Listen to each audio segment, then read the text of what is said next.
I think to understand not just the time period, but why it was here, is that the Sisters of Divine Providence were based in Castroville, which is about 30 miles west.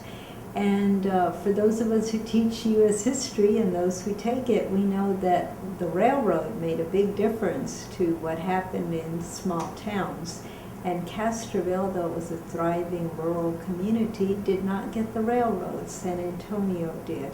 And because our sisters had a ministry, as we call it, particularly in schools throughout Texas and Louisiana, we had a history of coming together in the summertime, both for spiritual renewal and also for academic learning, because you never stop learning.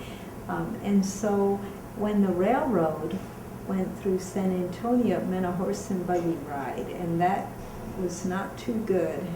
And so the determination was made to try to find a place here in San Antonio, and then most students and faculty here and staff know about Mayor Almendorf, who offered to give us property around Almendorf Lake if we built 10 buildings in very quick time. And our sisters started then with what is called the main building. The cornerstone was laid in 1895, and about a year and a month later, the whole building.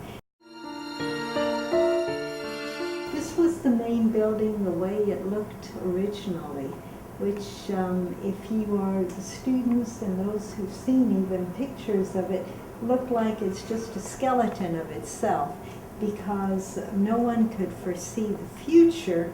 And so the sense was that a 4-story building would certainly be adequate to house the Sisters of Divine Providence and the young women who came for training. But then part of the agreement was that since we were educators, we would have first a high school academy, and then later a college part started in 1911. And what happened for the sisters then, again, as the academy, which was the high school version, expanded, and the college, that initially was all housed in the main building. The different uses on the floor. This was a dormitory, much more communitarian. And then the next one was the art was on the 4th floor. And that was in 1910, 1911. The biology lab, I thought this was interesting, was on the 1st floor. Main building may have changed over the years and will continue to change in the future, but it still represents all the fundamentals the nuns set when they founded the building in 1895, and their hopes of educating will continue to prosper.